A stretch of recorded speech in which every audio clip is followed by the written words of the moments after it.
Antiwa wanda ta shan albarka idan yau ne farkon zuwanka tabbas wannan bidiyon naka ne domin ka jima kana neman wannan bayani amma idan na gama wannan bayani ne tukwicin da zaka bani kada ka damu wannan ba wani babban tukwici ne ke bukatar hankali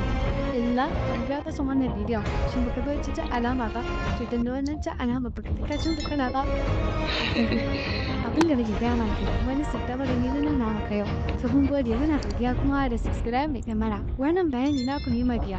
so muna godiya sosai da addu'a da kuke tura mana a WhatsApp da kuma famu shawarwari to gaskiya ta wannan bangaren muna jin daɗi kuma muna alfahari da ku sai dai akwai wani korafi ɗaya da muka kasa cika muku a yau shi ne za yi bayani a kansa ku shiga cikin wannan bidiyo domin sanin komai da komai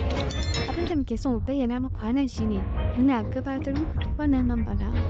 muka ga amfani da wannan namba za ka samu fina-finai a ranar da suka fita ana mai sanar da kai a lokacin da ya fita kai zan yi cima a mintin da ya fita kai za ka kalla kowace ƙasa kake a fadin duniya kai dai abin da za ka kasance da wannan namba domin tana da muhimmanci a gare ka muddin kana zaune a inda ba a tura fina-finan ko kuma ba sa samu a kan lokaci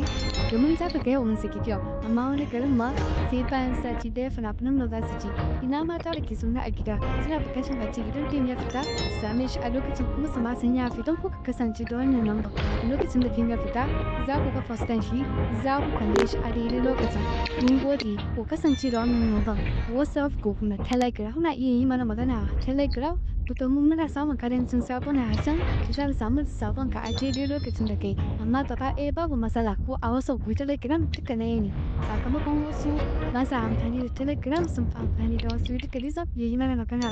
mun gode ku kasance da wannan namba domin raɗa wannan tsari da kuma batu a kan masu yi mana magana dangane da group din mara Telegram ta ya za a shiga to idan kana buƙatar shiga wannan group za ka duba description na wannan bidiyon